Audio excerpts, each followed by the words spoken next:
She waited at the same platform for 17 years, same time, same bench, same silence, until the man she loved appeared, holding the letter she never sent. Every Tuesday at 3:47 p.m., Margaret Walsh would walk through the turnstiles of Grand Central Terminal, past the rushing commuters and weekend tourists, past the vendors selling overpriced coffee and forgotten dreams. She'd make her way to platform 12, where the 4:15 train to Poughkeepsie waited with its familiar blue and silver cars. And there, on the third bench from the information board, she would sit. For exactly 28 minutes. The station workers knew her face.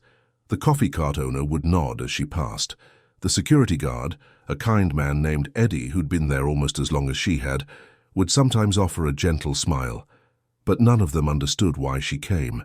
None of them knew that every Tuesday at 3:47 p.m., Margaret was keeping a promise she'd made to a ghost. It started in the spring of 2006. Margaret was 24 then, fresh out of Columbia with a journalism degree and dreams bigger than her studio apartment in Queens. She was running late for a job interview, her third that week, when she collided with someone at the bottom of the terminal stairs. Her portfolio scattered across the marble floor like fallen leaves, resumes and writing samples mixing with the dirt from 1,000 footsteps. "I'm so sorry," the voice said, and when she looked up, she saw him. Dark hair slightly messy from the spring wind, green eyes that seemed to hold an apology deeper than the moment required. He was already on his knees, gathering her papers with careful hands, as if each one mattered. "The interview's in 20 minutes, she said, more to herself than to him. "Where?" he asked, straightening her portfolio with the precision of someone who understood that details mattered. "Midtown. I'll never make it."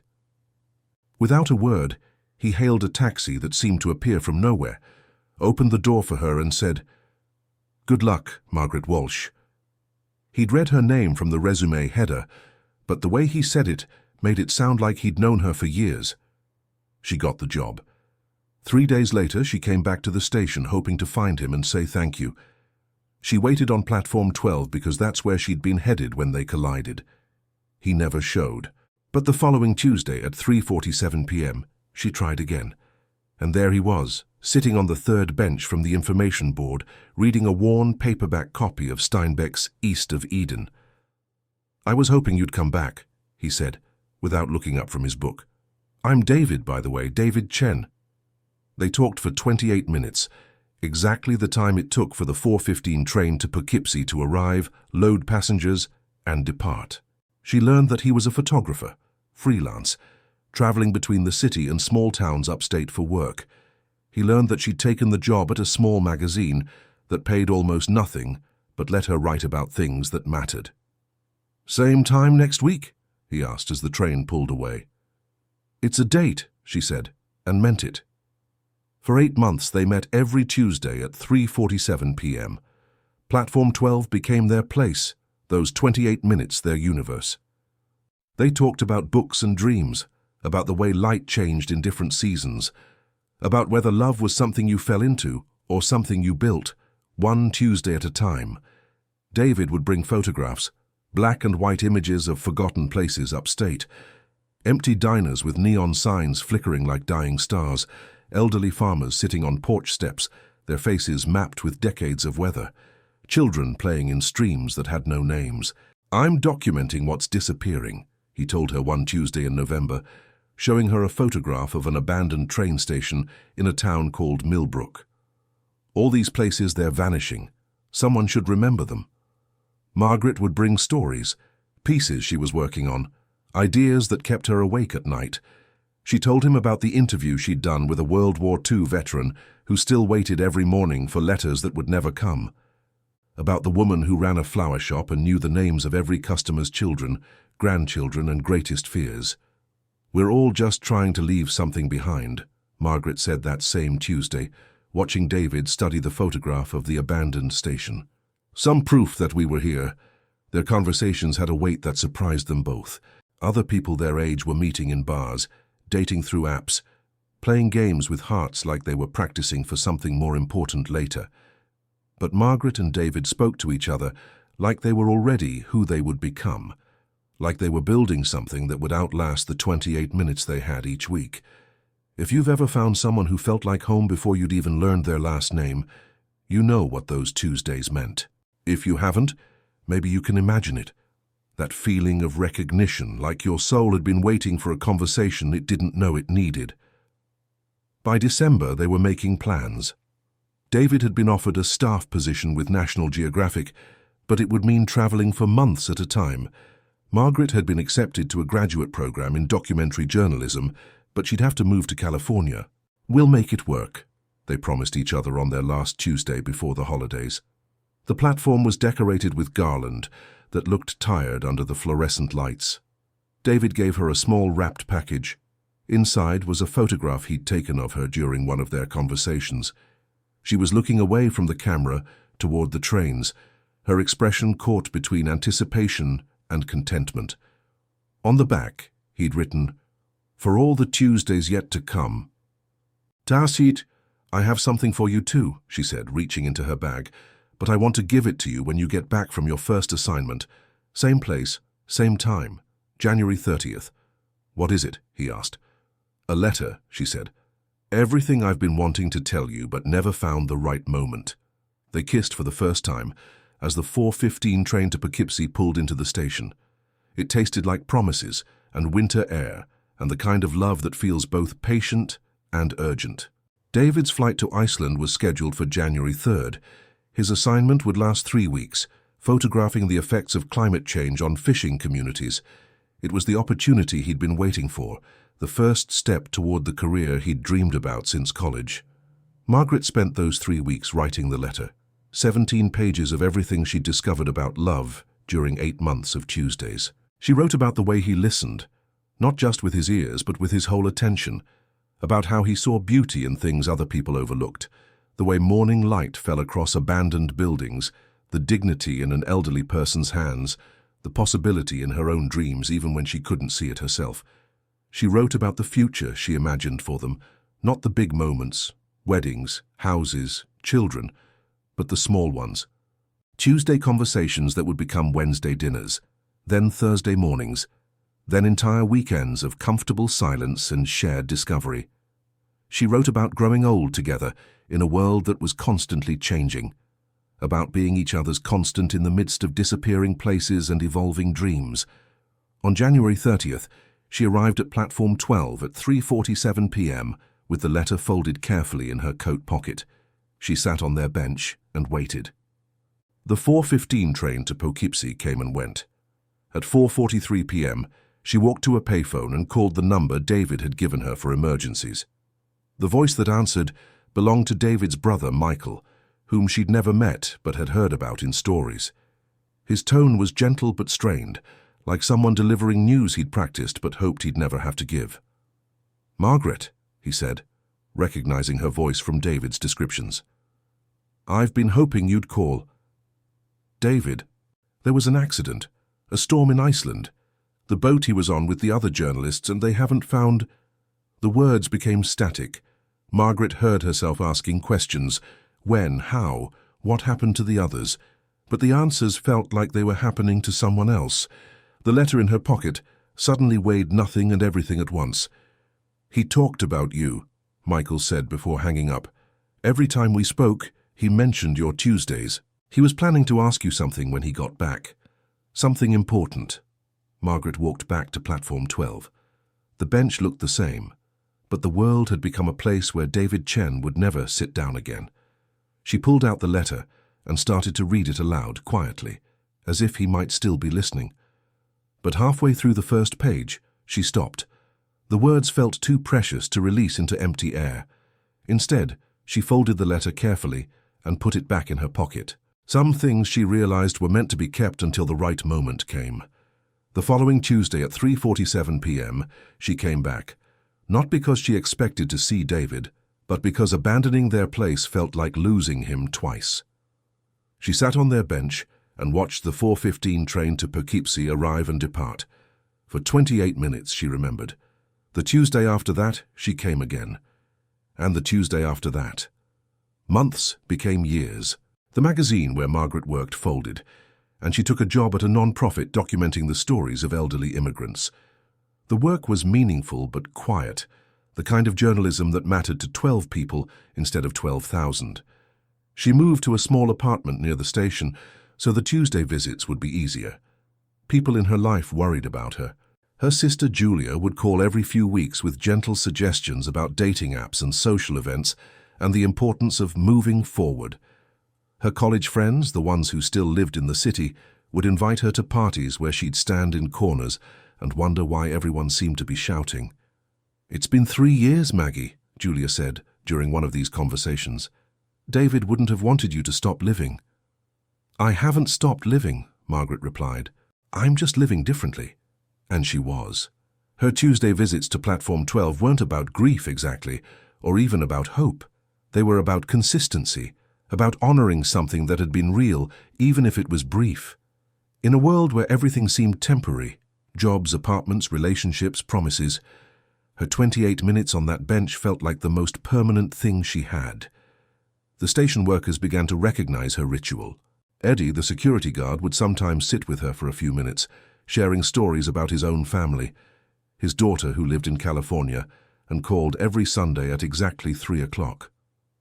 "Time's funny," he said to her one Tuesday during her 5th year of visits. "The way it can feel long and short at the same time." "What do you mean?" Margaret asked. "Well, it's been 5 years since you started coming here, but to you it probably feels like yesterday and forever at the same time." He was right. The grief had changed shape over the years, becoming less sharp but more settled, like a house foundation that had finally stopped shifting. Margaret had learned to carry David's absence not as a wound, but as a weight that had become part of her balance. By year 7, she'd started bringing her own book to read during the 28 minutes. Usually something David had mentioned during their conversations: Steinbeck, Cormac McCarthy, Joan Didion. She'd read passages aloud sometimes, quietly, imagining his responses. By year 10, she'd begun noticing other people's patterns at the station.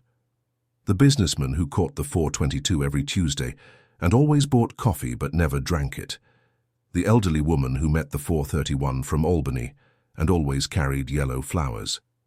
Everyone had their reasons, their rhythms, their invisible devotions. Margaret started writing about these observations, small pieces that became longer articles, then a blog, then eventually a book about the secret lives of public spaces.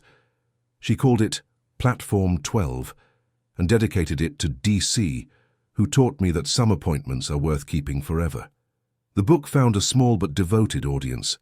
Readers wrote to tell her about their own recurring appointments with memory. The park bench, where they still went to think about a departed parent.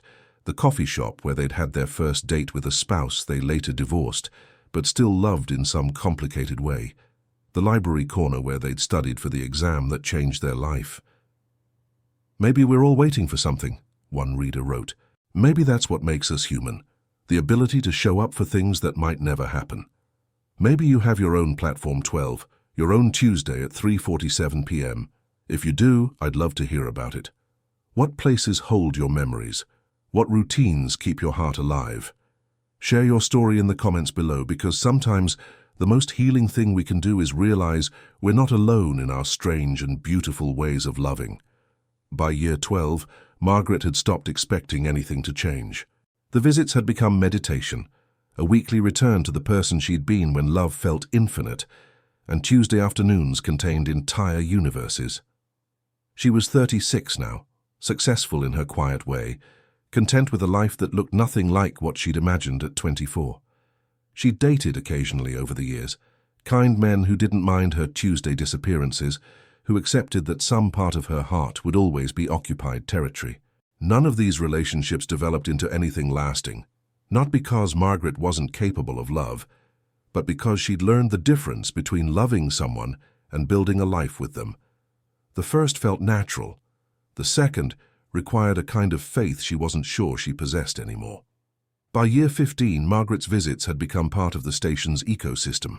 New employees would ask about the woman who came every Tuesday, and Eddie, now approaching retirement, would explain that some people needed routines more than others, and that Margaret Walsh was one of the good ones. Does she ever talk to anyone? A young security trainee asked once. She talks to someone, Eddie replied, just not someone we can see. Margaret overheard this conversation and smiled. Eddie understood better than most of her friends what she was doing during those 28 minutes. She wasn't trapped in the past. She was tending to it, the way you tend to a garden that produces no visible flowers, but keeps the soil rich for whatever might grow next. By year 16, Margaret had published 3 more books and started teaching writing workshops for people who wanted to document their own family histories. Her students were mostly older adults who'd realized that the stories they'd been carrying were worth preserving, worth sharing with grandchildren who might otherwise never understand where they'd come from. Memory isn't just about the past, she'd tell her classes. It's about creating bridges between who we were and who we're becoming. One of her students, a 78-year-old woman named Rose, had lost her husband in Vietnam 50 years earlier. She still wore her wedding ring and wrote him letters every December on the anniversary of his deployment. People think I'm living in the past, Rose told the class during a particularly emotional session. But I'm not. I'm living with the past. There's a difference. Margaret knew exactly what she meant.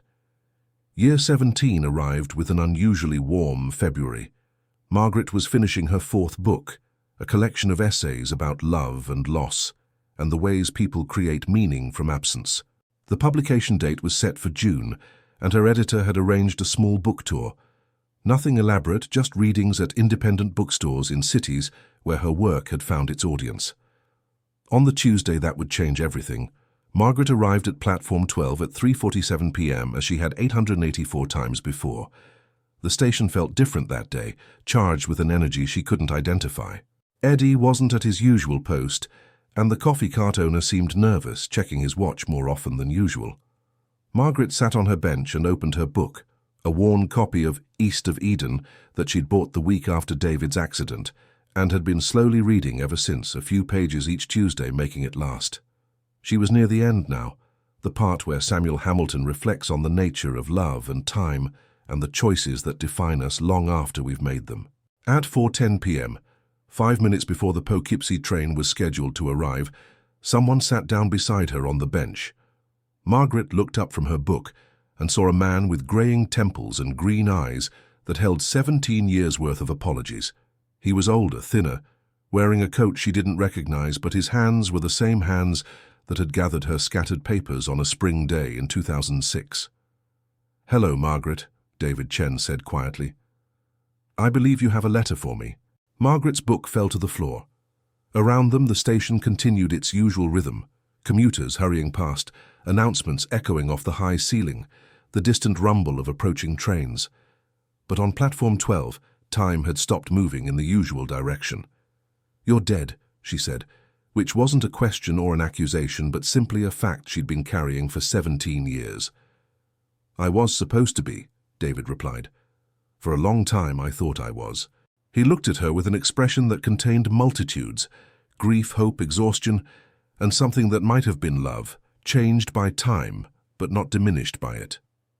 "The boat capsized during the storm. I was unconscious when they pulled me out of the water. Hypothermia, head injury. No identification that survived the ocean. I woke up in a hospital in Reykjavik 3 weeks later, with no memory of who I was or where I'd come from." Margaret listened without moving, afraid that any sudden gesture might make him disappear again. "It took 2 years for my memory to start coming back," David continued. "Fragments at first, images without context, a woman's laugh, the smell of coffee, the sound of train announcements. It took another year before I remembered your name, another year before I remembered our Tuesdays." 5 years, Margaret said. "You remembered after 5 years." "Yes, but by then I'd built a different life. The magazine had declared me dead. You'd moved on, or so I assumed. I'd been living in a small town outside Reykjavik, working as a photographer for the local paper, learning Icelandic, becoming someone else. The person who'd loved you felt like a character from a story I'd heard but not lived. But you came back. Not right away. I spent years convincing myself that David Chen had drowned in that storm, that the man who survived was someone new, someone who deserved a different kind of happiness. I got married to a kind woman named Astrid. We had a quiet life, a small house near the harbour. I thought I'd found peace. Margaret felt something crack open in her chest, a space that had been sealed for 17 years, suddenly flooded with air. "What changed?" she asked. David reached into his coat pocket and pulled out a photograph. The same image he'd given her on their last Tuesday together, the one where she was looking toward the trains with that expression of anticipation and contentment. The edges were worn from handling, and the back still carried his handwritten message, "For all the Tuesdays yet to come." D. "I kept this," he said. "Even when I couldn't remember taking it, something about this woman's face made me feel less lost." Astrid found it in my camera bag and asked who she was. I told her the truth and that I didn't know, but that looking at the photograph felt like coming home. He paused, studying Margaret's face, as if trying to reconcile the woman beside him with the image in his hand. "Astrid died last year, cancer. During her final weeks, she made me promise that I'd find you. She said that some loves are too big to abandon, even when abandoning them feels like the merciful thing to do." The 4:15 train to Poughkeepsie pulled into the station with its familiar mechanical sigh. Margaret watched the passengers board, business travelers with laptops, families with strollers, elderly couples holding hands with the careful attention of people who knew how quickly everything could change. "I've been coming here every Tuesday for 17 years, she said. "Same time, same bench. People thought I was crazy." "Maybe you were," David said gently. "But maybe that's what love requires sometimes. A little madness, a willingness to believe in things that everyone else has given up on." Margaret reached into her coat pocket and pulled out the letter. 17 pages, folded and refolded so many times that the creases had worn soft. She'd carried it with her every Tuesday, just in case.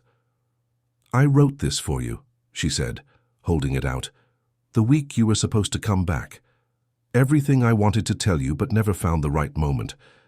David took the letter with careful hands, the same hands that had gathered her scattered papers 17 years earlier. "May I read it now?" Margaret nodded, watching as he unfolded the pages and began to read. His expression changed as he moved through her words. Surprise, recognition, something that might have been wonder. When he finished, he folded the letter back along its worn creases and looked at her with eyes that were bright with unshed tears. "You wrote about growing old together," he said. "I was 24, Margaret replied. "I thought we had time for everything." "We do," David said, "just not the everything we originally imagined." The platform was emptying now, the 4:15 train pulling away toward Poughkeepsie, with its cargo of other people's Tuesdays. Margaret and David sat in the growing quiet, two people who had become strangers to each other while remaining exactly who they'd always been. "I can't go back to who I was 17 years ago," Margaret said finally. "That person doesn't exist anymore." "Neither can I," David replied. "But maybe that's not what we're supposed to do. Maybe we're supposed to meet each other as who we've become." He stood up from the bench and extended his hand to her, the same gesture he'd made when helping her gather her scattered papers, but changed by time and loss and the strange mathematics of second chances. "Would you like to get coffee?" he asked. "Not because we're trying to recapture something we lost, but because I'd like to know who Margaret Walsh is now, and I'd like to tell you who David Chen became." Margaret looked at his outstretched hand, then at the bench where she'd sat for 884 Tuesdays, then back at his face. Some stories end with dramatic reunions and passionate declarations. Others end with the quiet recognition that love isn't always about getting back what you lost, but about discovering what's possible with what remains. She took his hand and stood up. "I know a place," she said.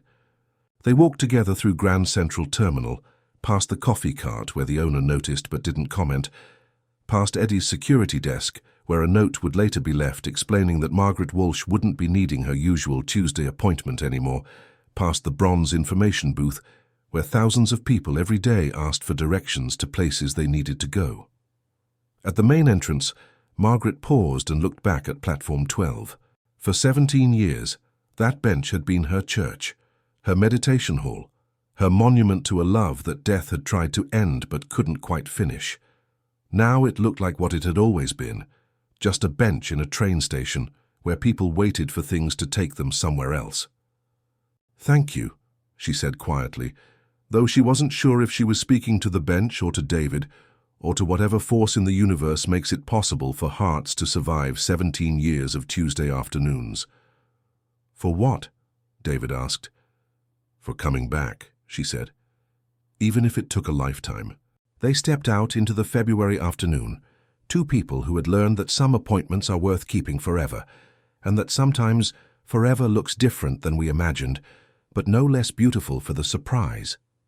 If this story has moved you, if it's reminded you of your own Tuesday afternoons or the love you've carried in secret places, I hope you'll take a moment to share it with someone who might need to remember that beautiful things can survive, even when they seem impossible.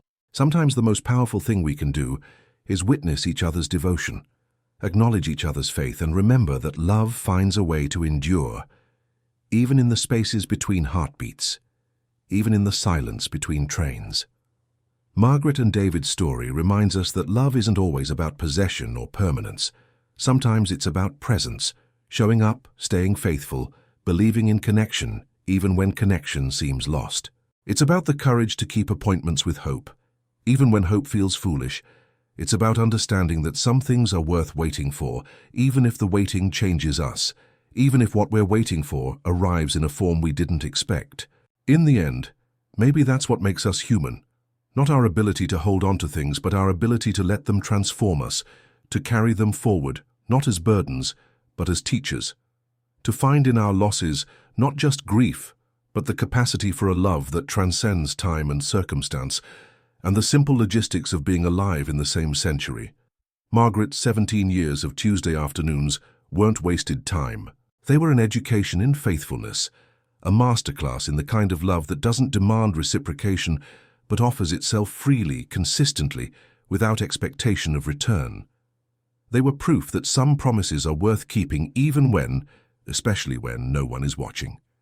And David's return 17 years later wasn't a reward for Margaret's faithfulness.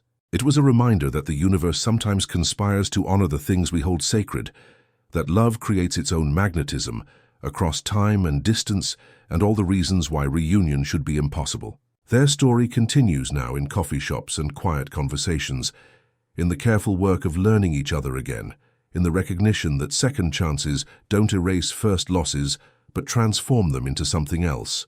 Not scars, but proof of survival. Not endings, but ellipses in a story that keeps writing itself. The bench on platform 12 sits empty now most Tuesday afternoons, waiting for the next person who needs a place to tend their memories, to honor their appointments with the impossible, to practice the patient art of loving what cannot be held but will not be forgotten.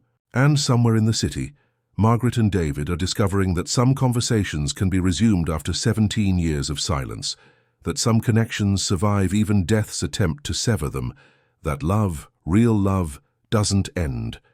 It just learns new ways to express itself, new forms to inhabit, new miracles to make possible. Their Tuesday afternoons now happen in different places, but they carry the same spirit.